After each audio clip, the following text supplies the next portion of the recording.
விஜய் வரதராஜ் ஓக்கலுளி ஓக்கலுளி ஓக்கலுளி. அனைவருக்கும் வணக்கம். நீங்கள் கேட்டுக்கொண்டிருப்பது உங்கள் விஜய் வரதராஜின் वक्लुली।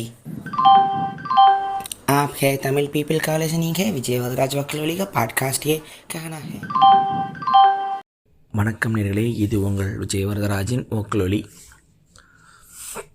கொஞ்சம் பெரிய பிரேக் எடுத்துக்கிட்டேன். எதுவும் பேச தோணலை அப்படின்னா வச்சுக்கலாம். அப்படியே எம்டியாக இருந்துச்சு.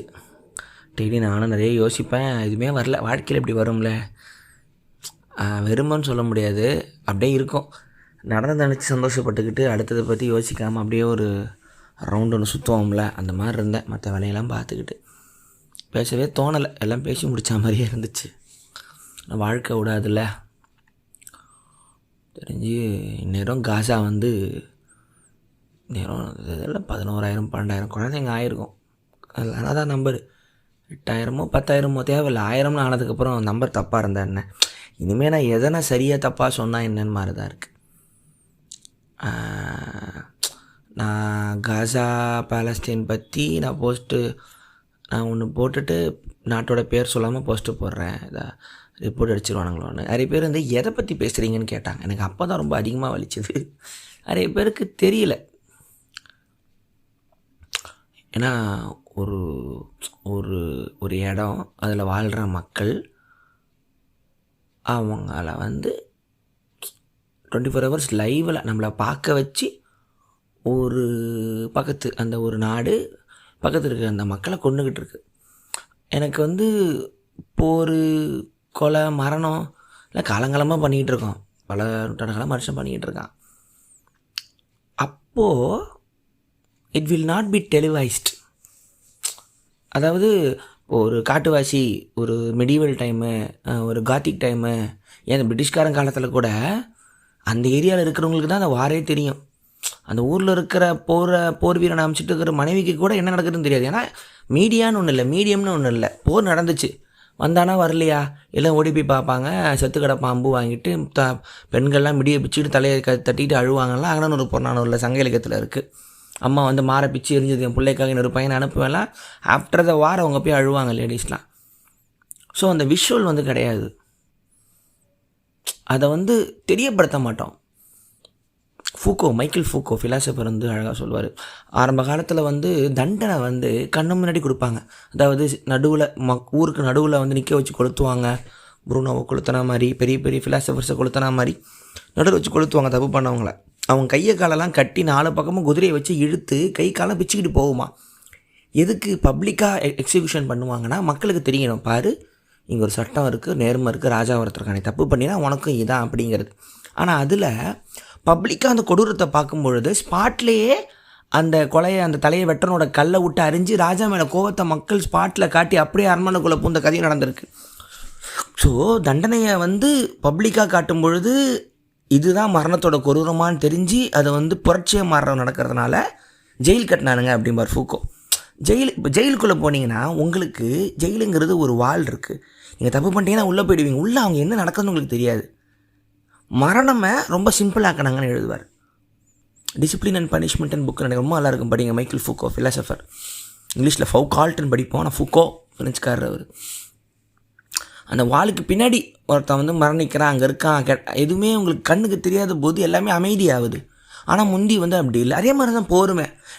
நீங்கள் நேரில் பார்க்குற மாதிரி இருந்தீங்கன்னா இதுக்காக நம்ம அடிச்சுக்கிறோம் அப்படிங்கிற உணர்வு கூட வரல. தான் இவ்வளோ கொடுமா நான் யோசிப்பேன். நம்ம அம்பெல்லாம் பார்க்க சிம்பிளாக இருக்கும். ஒரு அம்பு அடித்து அந்த ஃபோர்ஸில் அம்பு நெஞ்சு தொலைக்குது, கல்லடித்து கொண்டிருப்பானுங்க. இந்த இந்த கடாயுதம் இதெல்லாம் பார்க்கும்போது அட்டை மாதிரி இருக்கும் மகாபாரதம் ட்ராமாவில். ஆனால் நிஜத்தில் எவ்வளோ வெயிட்டாக இருந்து அவன் எப்படி நொறுங்கி செத்துருப்பான். ஏன்னா இப்போ துப்பாக்கி குண்டெல்லாம் ரொம்ப சிம்பிளஸ்ட்டு சாஃப்டஸ்ட்டு வெயிட்டு டையும்பேன். அப்போலாம் அது இல்லாதப்போலாம் அவனுக்கு ரொம்ப கொடுமையாக இருந்திருப்பானுங்க. இதை நேரில் நீங்கள் பார்க்குற மாதிரி இருந்தால் உங்களுக்கு அந்த வலி தெரிஞ்சுட்டு வன்முறைக்கு போகாமலே கூட இருந்திருப்பான் மனிதன் ஆனால் நம்ம இப்போது காசாங்கிற ஒரு இடத்துல குழந்தைங்க அழுது இறக்க போகிறவங்க தன்னோட மரணத்தோட கடைசி போஸ்ட்டை லைவாக போட்டுக்கிட்டு இருக்காங்கிற ஒரு விஷயத்தில் 2023 வந்திருக்கு. ஒரு ஹாஸ்பிட்டல் நடத்துகிற அந்த நர்சம்மா அழுவுது, வீடியோவில் அழுவுது. இதுதான் என் கடைசி இரவு, எங்கே இப்போ சொல்கிறீங்க, நாங்கள் டாக்டரு, நாங்கள் இன்றைக்கி செத்துருவோம், நாளைக்கு காலையில் ஆஸ்பத்திரி இருக்காது, ஆனால் இந்த பேஷண்ட்டை யார் பார்த்துப்பா சொல்லிட்டு அழுவுது. அந்த அழுவை என்ன ஒரு அழுவனா, என் மரணத்தை உங்கள் யாராலையுமே தடுக்க முடியாதுல்ல அப்படிங்கிற ஒரு கண்ணீர். அது மறுநாள் அந்த ஆஸ்பத்திரி இல்லை, அந்த அம்மாவும் இல்லை. இது நான் ஒரு போஸ்ட்டாக பார்க்குறேன், இன்ஸ்டாகிராம்லேயும் ஃபேஸ்புக்லேயும் ஒரு ஷேராக பார்க்குறேன்.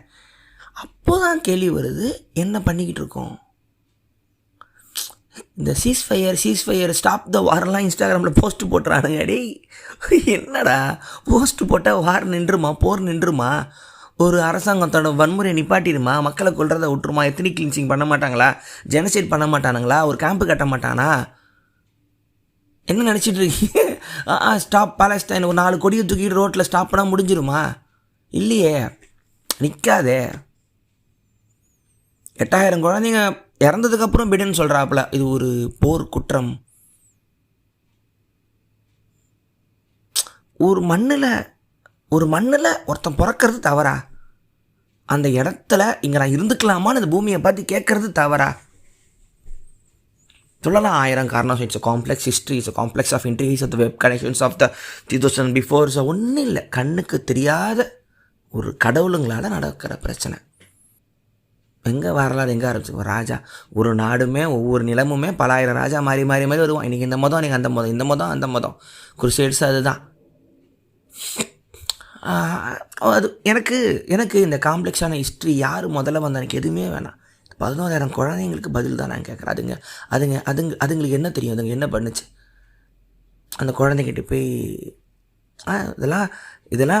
இதை பார்த்துட்டு தான் கொஞ்ச நாள் கொஞ்சம் அமைதியாகவே இருந்தேன். எதுக்கு இவ்வளவு சயின்ஸு, எதுக்கு இவ்வளோ மேக்ஸு, எதுக்கு இவ்வளவு ஆர்ட், எதுக்கு படம் எடுக்கிறோம், எதுக்கு படம் வரைகிறோம், எதுக்கு இவ்வளவு கண்டுபிடிச்சோம், எல்லாம் இருக்குது. ஆனால் ஒரு 16,000 குழந்தைங்க இறக்குறது வேடிக்கை பார்த்துக்கிட்டு இருக்கிறோமா? இந்த கருமத்தை நான் எதுக்கு இந்த ஹோமோசேபியன்ஸ் பூமியில் நொட்டுறதுக்கா கண்டுபிடிச்சோன்னு யோசிக்கும் போது தான் எனக்கு கோவம் பற்றிக்கிட்டு வருது. நீ ஏன் காசாக்கெலாம் போகிற? அதோ கீழே இருக்கேனே, இலங்கையில் நடந்துச்சேனே, கண்ணை மூட்டு தானே பார்த்துக்கிட்டு இருந்தோம், அதை கேட்க வழி இல்லைல்ல. ஸோ அந்த அமைதியாக வேடிக்கை பார்த்துக்கிட்டு, அதாவது இந்த மாதிரி என்ன சொல்கிறேன்னா, ஒத்துக்குப்போம். நம்ம வேடிக்கை பார்க்க போகிறோம், அந்த மக்கள் அழிய போகிறாங்க, நம்ம ஒத்துக்கிறது தான். இப்போ நான் வேறு எதுவும் சொல்கிறதுக்கு இல்லை. ஏன் உன் ஊரில் பிரச்சனை இருக்குது, உன் ஊரில் அவ்வளோ ஜாதி பிரச்சனை இருக்குது, மதக்கலவரம் இருக்குது, மக்கள் கஷ்டப்படுற, எதுக்கு நீ காசாவுக்கு பாலஸ்தீனுக்கு போகிற அப்படின்னு நீங்கள் கேட்கலாம். அதுலேயுமே நம்ம ஒன்று யோசிக்க ஆரம்பிக்கிறோம்ல, என்னது ஒன்றுதுன்னு. ஆனால் ஒட்டுமொத்தமாக அது இத்தினோண்டு ஒரு எலி புழுக்க தான் பூமிங்கிறது கிடச்சிருக்கு, யாருக்கும் புரிய போகிறதில்ல. நான் சொல்கிறது முட்டாள்தனமாக இருக்கலாம், என் பாட்காஸ்ட் கேட்குறேன். வேணாம் சும்மா பூமி அது ஒரு கண்ட்ரி மாதிரி, எப்படா சாத்தியம், இந்த எப்படா சாத்தியம் நீ சொல்லுவே அப்படிங்கிறது தான் இந்த அரசாங்கத்துக்கோ அதிகாரத்துக்கோ ஒரு ஜாலியான விஷயம். உனக்கு வரையறுக்கப்பட்ட அந்த கோட்டை தாண்டி நீ எல்லாரையும் ஒன்றா சமமாக பார்க்க மாட்டடா மயிருன்னு அவனுக்கு தெரியும். உன் பக்கத்து வீட்டுக்காரனை பக்கத்து வீட்டுக்காரனை உன்னோட ஆளாக பார்க்க மாட்டேன், எழுத்து வீட்டுக்காரனை பார்க்க மாட்டேன், சக மனுஷனை பார்க்க, ரோட்டில் போகிற ஒருத்தனை பார்க்க மாட்டேன், வீட்டுக்குள்ளேயே நீ பார்க்க மாட்டேன். நீ யாருன்னு கேட்டு அதுதான் அவன்ல. ஸோ அந்த டெய்லி, அதாவது ஒரு கவிஞர் ஒரு கவிதை எழுதுகிறார், கவிதை எழுதி இதான் என் கடைசி கவிதை, மனம் இறந்து போயிடுறார். போஸ்ட்லாம் அப்படி தான். லாஸ்ட்டு போஸ்ட்னு ஒரு பையன் நிற்கிறான், சுற்றி க்ரம்பிளாக இருக்கான், அவர் இருக்கிற ஊர் நிற்கிற சிஸ்மே லாஸ்ட்டு போஸ்ட்டுன்றான். இதில் என்ன இன்னும் அதிகமாக வலிக்குதுன்னா, இந்த மக்களோட டிக்னிட்டி, மரணத்தை அவங்க வரவேற்கிறான், ரெபலாக காட்டுறான், அவனுக்கு மறத்து போச்சு. நான் காசாவில் பிறந்தேன்னா நான் சபிக்கப்பட்டவன். என் ஃப்ரெண்டு இருந்தான், முஸ்லீம் ஃப்ரெண்டு இருந்தான், க்ளோஸ் ஃப்ரெண்டு. அவங்களாம் சண்டை. அவன் மாப்பிள்ளை இல்லை மாப்பிள்ளை, இது அவங்க பக்கம் தவறு சொல்லி தவறு எங்கள் இதில் போட்டிருக்கு, நீ இதை படி, இந்த பக்கம் கொஞ்சம் கேளு, சொல்கிறது கேளு, கடவுள் நான் இங்கே வராடி, நீ கடவுளை விட்டுரு ஷெரீஃப், எனக்கு இழுக்காத, நம்ம அதை பற்றியே பேச வேணாம், எனக்கு இந்த 11,000 குழந்தைங்களுக்கு பதில் சொல்கிறா, அதுக்கிட்ட போய் என்னடா சொல்கிற, நான் ஒட்டுமொத்தமாக கடவுளுங்க அந்த வார்த்தையை தூக்கி போட்டுரு அப்படிங்கிற ஒரு மொமெண்ட்டை தான் நான் இங்கே பேசிக்கிட்டு இருக்கேன். எனக்கு இல்லாத ஒருத்தரோட வரலாறு, அவர் எப்போ வந்தார், எப்போ போனார், என்ன எழுதினார், எனக்கு எதுவுமே வேணாம். அதனால் இந்த பூமியில் எந்த புரோஜனமும் இல்லை அப்படின்னு அடித்து சொல்லுவேன். இல்லாத ஒருத்தன் எழுதுனா சொன்னான்னு இது வரைக்கும் நம்ம பல லட்சம் உயிரை ரத்தத்தை அந்த மண்ணில் ஊற வச்சது போதும். எல்லாத்துக்கும் யாருக்கும் புரியாத ஒரு வரலாறு, புரியாத ஒரு எக்கனாமிக்ஸு, புரியாத ஒரு பொருளாதாரம், ஒரு சடங்கு சம்பிரதாயம் 1500 1200 பல கோடி ஆண்டுகளுக்கு முன்னாடி இப்படி சொல்லி சொல்லி சொல்லி சொல்லி சொல்லி சொல்லி இவ்வளோ பேர் அழகான ஒரு கிரகத்தில் வந்து உயிர் மட்டுமே இவ்வளோ பேர் அண்ட சராசரத்தில் உயிர் இருக்கக்கூடிய ஒரு கிரகத்தில் உட்காந்துக்கிட்டு இந்த ப்ரெசென்ட்டில் இருக்கிற பூவையோ மலையோ ஆற்றையோ வானத்தையோ ரசிக்க விடாமல் நீங்கள் கடவுளுங்கிற பேரில் எங்களை நொட்டுனது போதும். நம்மளை அழிச்சது போதும். இவனுங்க எல்லாரும் சேர்ந்து அழிச்சது போதும். இல்லாத ஒருத்தனை இருக்கான் அவன் பண்ணான்னு நமக்குள்ளே இருக்கிற மரணத்தை மேலே இருக்கிற பயத்தை வேற ஒரு பேரில் இவனுங்க பண்ணி நமக்கு காட்டின அந்த போலி நாடகம்லாம் போதும். கண்கூடா இன்றைக்கி எல்லாம் இறந்து போய் நிற்கிது. இதை பண்ணிக்கிட்டு இருக்கிற யூதன், இதை பண்ணிக்கிட்டு இருக்கிற அந்த இஸ்ரேலிக்காரன் உலகத்தில் மிகப்பெரிய ஒரு மரணத்தை பார்த்தவன், அழிவை பார்த்தவன். இவங்க எல்லாரையும் நீ ஜூவா பிறந்ததே தவற அவமானப்படுறான்னு இவன் பூட்ஸ் கால் எடுத்தவன் தலைமையில் வச்சு அவ்வளோ பேர் நசுக்கி அழித்து கொன்ன ஹிட்லரோட பாதிக்கப்பட்ட ஒரு மக்கள். அவனுக்கு மட்டும்தான் மரணத்தோட வழி தெரியும். அவனுக்கு மட்டும்தான் மன்னிக்க தெரியணும். அவனுக்கு மட்டும்தான் என்னென்னு தெரியணும். ஒரு உயிர் போகிறதுனா என்ன. ஒவ்வொரு நாளும் ஆஷ்விட்ஸில் எல்லா கேம்ப்லையும் ஜனங்க கேஸ் சேம்பரில் கத்தி அழுது கதறி டெய்லி பார்த்து புழுத்து மிஞ்சி போன புழுவாக வெளியே வந்தவனடா ஒன்றா இருக்கீங்க சிறலுங்கிற பேரில். அப்போது நீ அதே ஆள் நீ திருப்பி இதே மரணத்தை இன்னொரு மக்களுக்கு நிகழ்த்துற. அதை 16,000 குழந்தைங்களை கொண்டுட்டு பெண்களை ஆண்களை கொண்டுட்டு ஒன்றால் ரசிக்க முடியுதுன்னா அப்போ மனுஷனே ஒரு மிருகம் தானே அப்படிங்கிறது ஒரு முடிவுக்கு தான் நான் வர வேண்டியதாக இருக்குது. இதை சாக்கா வச்சுட்டு ஹிட்லரை நியாயம் படுத்தினீங்கன்னா ஒன்று செருப்பால் அடிப்பேன். மனுஷன் அங்கே வரும். அப்போ அவர் பண்ணது சரிதானே. நீ ஒரு மிருகத்தை ஜஸ்டிஃபை பண்ணுறதில்ல இங்கே பிரச்சனை இல்லை. மிருகம்தான் அதுக்கான அழிவு அது தேடிக்கிச்சு. ஆனால் இந்த இப்போது இறக்கம் படுறவன் அந்த வலியை நேரில் பார்த்தவனுக்கு தான் இறக்கம் முதல்ல இருக்கும். இன்றைக்கி நீ என்ன பண்ணிக்கிட்டு இருக்க? நீ பண்ணுறதுக்கும் உனக்கு நடந்ததுக்கும் வித்தியாசமே இல்லையே. என்னடா மண்ணு தானடா அது அந்த மண்ணில் கடவுள் இருந்தாருங்கிற ஒரு கதை இருக்குது. முடிஞ்சிருச்சுல, அவ்வளோதான், அழிஞ்சிருச்சுல, அவ்வளோதான், போச்சு. யார் முதல்ல வந்தால் அடிச்சுக்கிங்க, பல ஆயிரம் வருஷத்துக்கு அடிச்சுக்கிங்க. திருப்பி இல்லைண்ணா இது ஒரு மிகப்பெரிய ஒரு பிடிக்கப்பட்ட வரலாறு என்கிட்ட சொல்லாத. அந்த இறந்து போன அத்தனை பேர்கிட்டையும் சொல்லு. இறந்து போன யாருமே உன் வரலாறு கேட்க ரெடியாக இல்லை. அவன் அம்மாவை தேடியோ, குழந்தைய தேடியோ, அப்பாவை தேடியோ, சித்தப்பாவை தேடியோ, காதலியை தேடியோ, மனைவியை தேடியோ தான் ஓடி இருப்பான். சொந்தக்காரங்களை தேடி ஓடி இருப்பான். வேறு எதுவுமே உனக்கு தோணாது. ஏன் அந்த ஊரில் கரும்பு பிடிச்ச மண்ணில் நான் பிறந்திருக்கேன்னு வெறுத்து தான் செத்துருப்பான். எவனும் நான் கடவுளை அடைய போகிறேன்னு சிரிச்சுக்கிட்டலாம் செத்துருப்பாங்கிற பொய்யை இங்கே என்கிட்ட எவனும் சொல்ல வேணாம். ஏன்னா அந்த பக்கம் குவாண்டம் நோண்டிக்கிட்டு இருக்கானுங்க. இகின்ஸ் பாசம் பார்ட்டிக்கல், காட் பார்ட்டிக்கல், கடவுளை டனலுக்குள்ளே நோண்டி இந்த பக்கம் கண்டுபிடிக்க போகிறானுங்களாம். அந்த பக்கம் கடவுளை அடைய போகிறாங்களாம். மெடிசன் வந்துருச்சு, வேக்சின் வந்துருச்சு, பெரிய நோயை தடுத்து நம்ம திரும்பி வந்திருக்கிறோம். வானத்துக்கு போகிறோம், மார்ஸுக்கு போகிறோம், டெஸ்லாங்கிறவன் ட்ரக்கு கட்டுறான், செவ்வாய் கிரகத்தில் போய் இது உட்கார வைக்கிறன்றான். இந்த பக்கம் ஒரு உலகம் இப்படி வீங்கிக்கிட்டு இருக்கு. இங்கிட்ட இதே உலகம் கண்ணை மூடிக்கிட்டு இந்த மரணத்தை வேடிக்கை பார்க்குது. நம்ம ஊரில் இருக்கிறவனுங்க இந்த ஒரு இஸ்லாமிய வெறுப்பு கமெண்ட்டில் காட்டுறானுங்க பாரு. எனக்கு அப்படியே நம்ம எங்கே தான் போயிட்டுருக்கோன்னு தெரியல. எல்லாருக்கும் யாராவது ஒருத்தனை கம்மி பண்ணிக்கணும், இல்லை யாராவது ஒருத்தனுக்கு கீழே இருக்கணும். அதில் ஒரு மன திருப்தி. நீ ப்ராபபிலிட்டியில் நீ புழுவா அந்த விந்தணுவும் கருமுட்டையும் சேர்ந்து உங்கள் அப்பா ஆத்தா எந்த நிலத்தில் இருந்தாங்களோ அதனால் நீ அந்த ஊருக்காரன். நான் இங்கே பிறக்கும் போது எங்கள் அப்பனை எங்கள் ஆத்தாலும் தமிழ்நாட்டில் இருந்தா, நான் தமிழன், அவ்வளவுதான். அதை வச்சுக்கிட்டு நான் தான் உலகத்தில் முதல்ல நான் சுற்றிட்டு தான் நான் தான் முட்டை பையன். ஏன்னா பூமி சிரிக்கும், என்னது நீ முதல்ல வந்தியா? சூரியன் சிரிக்கும் பூமியை பார்த்தீங்கன்னா நீ முதல்ல வந்தியா? மில்கிவே சிரிக்கும் சூரியனை பார்த்தீங்கன்னா நீ முதல்ல வந்தியா? மில்கியை விட அதை விட எல்லாரும் இருக்கிற ஆண்ட்ரோமேடா கேலாக்சி சிரிக்கும், என்னது நீ முதல்ல வந்தியான்னு போயிட்டே இருக்கும். இது எப்படியும் திருப்பி நத்திங்னஸ் சூனியத்துக்கு போகிற என்ட்ரோபி இருக்கிற ஒரு தான் சொல்லிட்டானே. முடிவு ஒரு சூனியம், ஒரு உயிர், மறுபடியும் முடிவு, திருப்பி ஒரு மண்ணில் கட்டப்பட்ட ஒரு கேஸ்டில் திருப்பி மண்ணாக தான் போவோன்ட்டானே. ஏன் மண்டை மயிரில் ஏறலாங்கிறதான் புரியல. இப்போ என்னன்னா, இப்போது ஒரு ஊர் கதறுது. அது என்ன சின்ன ஊர் தான், இன்னும் அவ்வளோ பெரிய நாடெல்லாம் லேண்டெல்லாம் சின்ன ஊர் தான். அவன் கதறி உலகம் வேடிக்கை பார்க்குதுன்னா நாளைக்கு இது உனக்கு வரும்போது நீ கதறுவ, உனக்கு யாரும் வரமாட்டாங்க அப்படிங்கிறத அதிகார வர்க்கம் ரொம்ப தெளிவாக சொல்லுது. பார்த்துக்க, அந்த இடத்துல எவனும் காப்பாற்ற வரமாட்டான். ஒருத்தன் அழிப்பான், இவங்க வேடிக்கை பார்ப்பாங்க. உலகம் வேடிக்கை பார்க்குது. அன்றைக்கி உனக்கு இதுதான். போதும். நாங்கள் கவர்மெண்ட்டுங்கிற பேரில், நாடுங்கிற பேரில், பார்டருங்கிற பேரில், பாஸ்போர்ட்டுங்கிற பேரில், எங்களோட வரலாறுங்கிற பேரில், நாங்கள் யார் தெரியுமாங்கிற பேரில், pride, honour, prestige, history, patriotism, nationality போதும். நல்லா கொழுத்து திங்கிறானுங்க சில பேர் மட்டும். அளவுக்கு மேலே வளர வக்கில்லாத மக்களுங்கிற பேரில் நம்ம எல்லாம் உட்காந்து இதை வேடிக்கை பார்த்துக்கிட்டு இருக்கோம். ஆர்டிஸ்டாக இருக்கிறவன் கோவத்தில் கத்துவான், புலம்புவான், பைத்தியமாவான், பாட்டு பாடுவான், படம் எடுப்பான், எழுதுவான், அழுவான், அவனை பைத்தியக்கார பையன்னு சொல்லிட்டு போயிடுவாங்க. நிறைய பேருக்கு இப்போ நடக்குதான். நம்ம அவர் லேண்ட்லேயே we have many problems. So நம்ம ஏன் அதெல்லாம் பற்றி யோசிச்சுக்கிட்டே? இது ஒரு மிகப்பெரிய ஒரு ஸ்கேலில் நடக்குதா? அது பெரிய ஸ்கேலில் நடக்குதா? எனக்கே பாரு, என் பக்கத்து ஊர் தான் ஸ்ரீலங்கா. மன்னார் நான் போகிற வரைக்கும் எனக்கே தெரில. கிட்ட தான் இருந்திருக்கேன், எனக்கே ஒன்றும் தெரில. நான் போய் பாலஸ்தீனுக்கு ஃபீல் பண்ணிட்டு உட்காந்துருக்கிறேன். என்னன்னா அப்போது எனக்கு இதுக்கான என்னென்னா, கூட இருக்கிற மற்ற இஸ்லாமிய நாடுகளுக்கு பாலஸ்தீன் மேலே பாசம் இல்லை அப்படின்னா, ஹமாஸ் ஒன்று இருக்குது, அவங்க பண்ணது, அதாவது ஒரு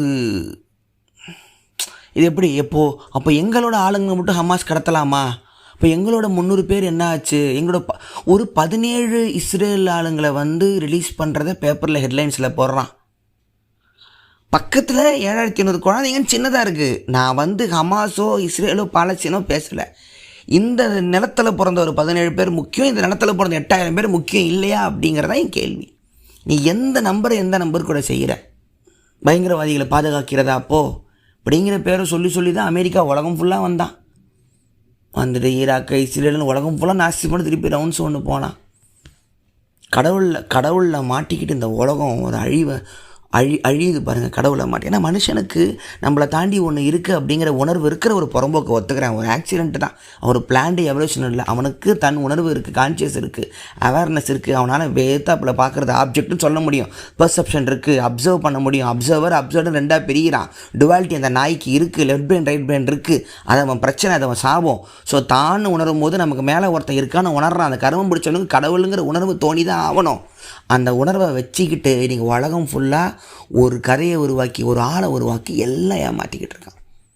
இதை இந்த விஷயத்த அவன் என்ன பண்ணுறான், ஃப்யூச்சர் வரைக்கும் காலி பண்ணுறான். டனலில் குடிக்கிற தண்ணியில் எல்லாத்துலேயுமே புல்லு பூண்டு பல வருஷத்துக்கு முளைக்க விடாதபடி இனிமேல் உனக்கு சோறே கிடைக்கூடாதுன்னு they are starving the people to டெத்துன்றானுங்க.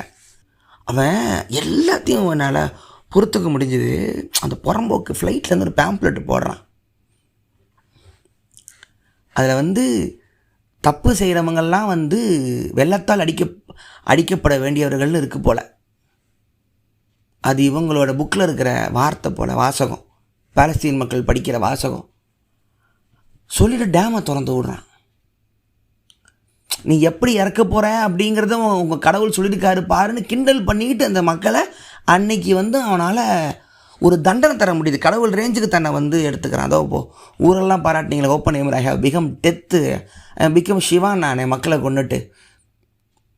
அந்த ஒரு மூளை யோசிக்குது பாருங்கள். மனுஷன் தன்னை கடவுளாகவும் தன்னை சாத்தானாகவும் தன்னை ஒரு மரணத்தை விளைவிக்கக்கூடிய ஒரு உயிராகவும் பார்க்க முடியுது பாருங்களேன். அவனால் வேறு லெவல். அவன் அந்த ஆங்காரம், அந்த கோபம் தான் எனக்கு இதை பார்த்துட்டு என்னடா இன்ஸ்டாகிராம் போஸ்ட்டு போடுறாங்க அங்கே இருக்கிற மக்கள். திஸ் மை லாஸ்ட் போஸ்ட்டுன்றான். முடிவு பண்ணிட்டான், பல 1000 வருஷமாக it's history of 3000 years 4000 years அப்படின்றான். ஆமாம், சால்வ் பண்ண முடியல. ஆமாம், உலகத்தில் எதுவுமே சால்வ் பண்ண முடியாது இல்லை, எல்லாமே கஷ்டமான விஷயம் தானே. எனக்கு என் ஃப்ரெண்டுக்கும் தான் சண்டை. அவன் கோச்சிக்கிட்டான், நீ எங்கள் பிரச்சனையை புரிஞ்சிக்க மாட்டேங்கிற மாப்பிள்ள, நாங்கங்கிறதுனால தான் அப்படி எல்லோரும் எங்களை இது பண்ணுறாங்க. இல்லையடா, நான் இஸ்ரேலே ஒரு காலத்தில் நான் பாவமாக பார்த்துக்கிட்டு இருந்தேனே, அவன் எல்லா கான்ஸ்டியூஷன் படத்தையும் பற்றி ஃபீல் பண்ணேன். இப்படி ஒரு மக்களை இப்படி தண்டித்து உலகம் ஃபுல்லாக ஒடுக்கப்படுறாங்க, எனக்கு அவன் என்னடா பண்ணிக்கிட்டு இருக்கான் அப்படின்றேன்.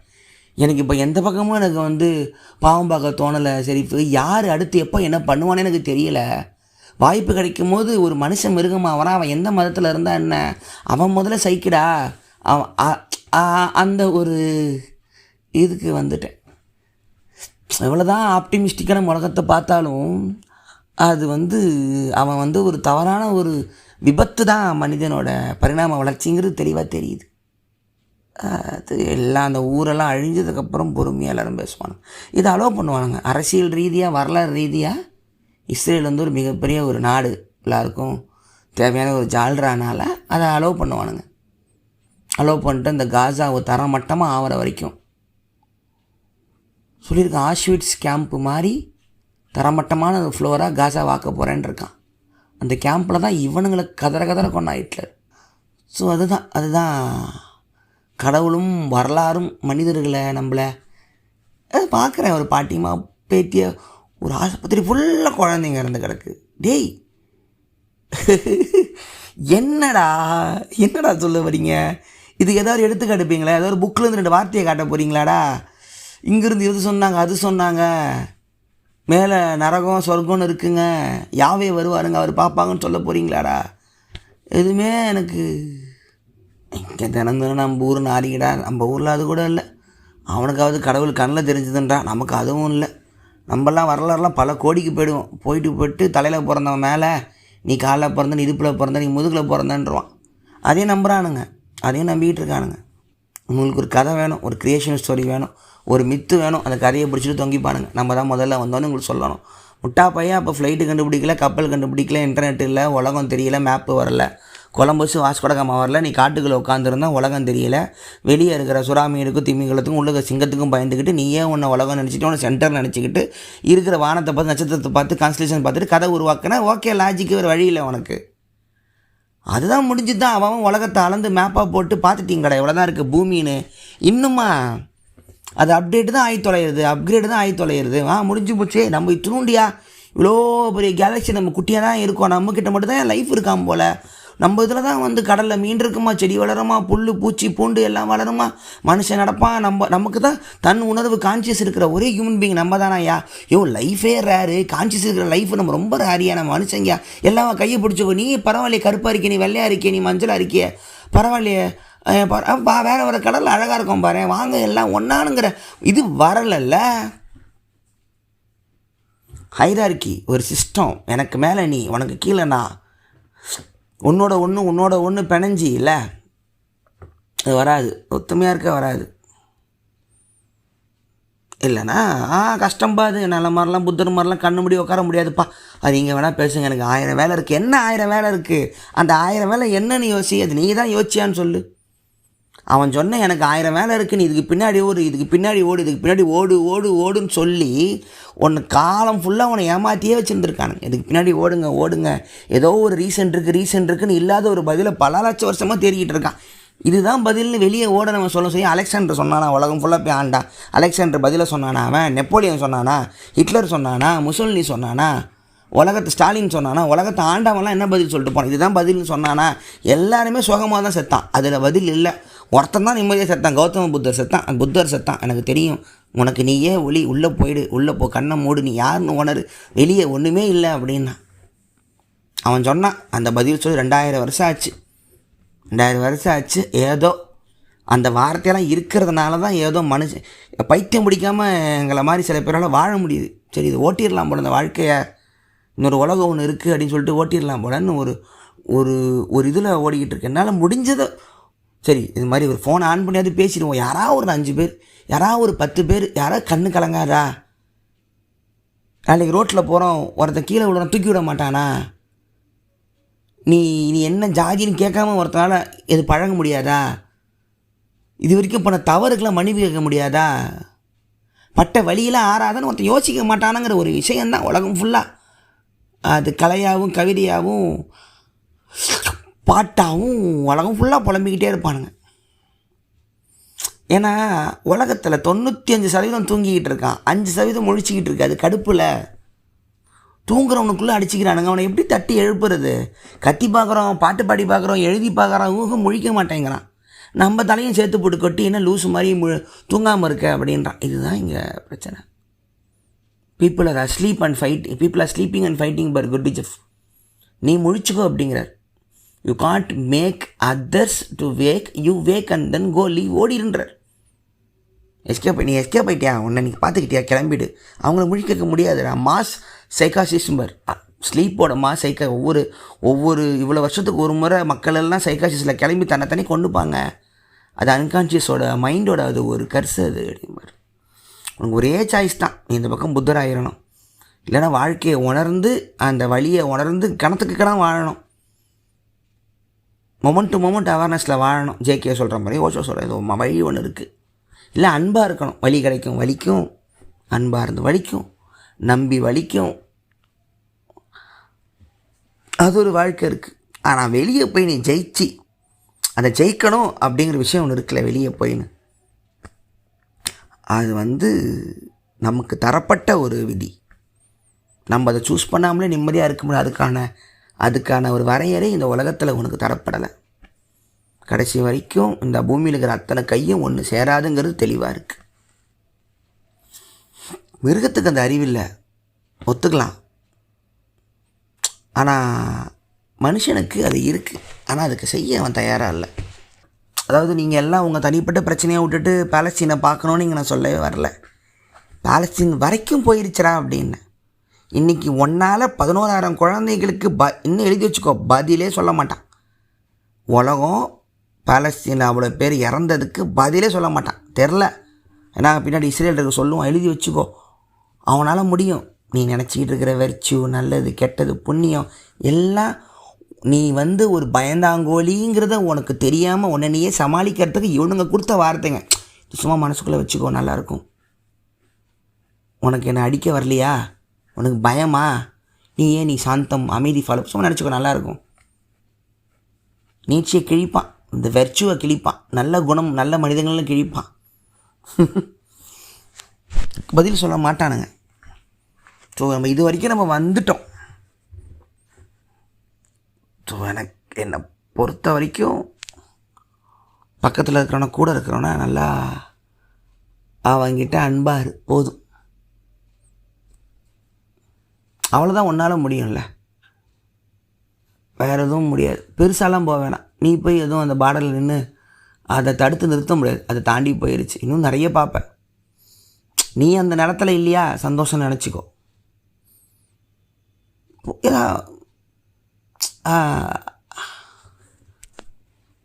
அது இப்படிதான். ஒருத்தன் உட்காந்துக்கிறான், கடவுள்னு ஒருத்தக்கிறான் பார். ஆளாளுக்கு ஒரு பேர் வச்சுருக்கோம். அந்த பேருக்கு இல்லாத ஒருத்தனுக்கு அதை அவர் விளையாடுவார் உலகத்தை, அவர் இஷ்டத்துக்கு விளையாண்டுப்பார். அப்படிங்கிற பேரில் இவனுங்க விளையாடுறானுங்கடா. அதே போல் தான் புரிய போதும் விளையாடுறானுங்க. அதுதான் அந்த ஒரு the revolution will not be televised அப்படின்னு எழுதியிருப்பார் ஸ்காட் ஹெரானா, போயட், சாங் ரைட்டர். இப்போ என்ன ஆகுது, the death will be televised, the genocide will be televised, the massacre will be televised, ethnic cleansing will be televised. அதான் இங்கே சக்ஸஸ். அதாவது Ukraine Russia war, the war runs on டிக்டாக்னு எழுதியிருந்தானுங்க. Russia tank உக்ரைனுக்குள்ளே வரான், அந்த சோல்ஜர் பிஜிஎம் போட்டு டிக்டாக்ல அப்லோடு பண்ணுறான், இன்றைக்கி போய் கிராமத்தை அடிக்க போகிறேன்னு சொல்லிட்டான். நம்ம அங்கே வந்திருக்கோம். நம்ம நாமளே அழிச்சிக்கிற ஒரு ஆர்கனிசம் தான் போல். ஸோ அது முடிந்த வரைக்கும் அந்த பூமி வெயிட் பண்ணும். அதுக்கப்புறம் திருப்பி காடு மலைகள், பல 100 வருஷத்துக்கு மழை, பல 100 வருஷத்துக்கு நெருப்பு, காட்டு தீனை, திருப்பி எவல்யூஷன் தயவு செஞ்சு ஏதாவது கீழே மஷ்ரூம் கிடந்தால் அடுத்து வர குரங்குங்க போய் சாப்பிட்றாதீங்க. மனிதனாக மாறிடாதீங்க, அப்படியே குரங்காகவே இருந்துருங்க. முடியல. நன்றி. இது உங்கள் விஜயவதராஜன் ஓக்கல் வழி, சப்போர்ட் ஓக்கல் வழி. இது கொஞ்சம் உதவியாக இருக்கும். நானும் மனுஷன்ல. நன்றி. விஜய் வரதராஜ் ஓக்கல் வழி, ஓக்கல் வழி, ஓக்கல் வழி. அனைவருக்கும் வணக்கம். நீங்கள் கேட்டுக்கொண்டிருப்பது உங்கள் விஜய் வரதராஜன் वक्लवली। आप है तमिल पीपल का लिसनिंग है विजय वदराज वक्लवली का पॉडकास्ट ये कहना है।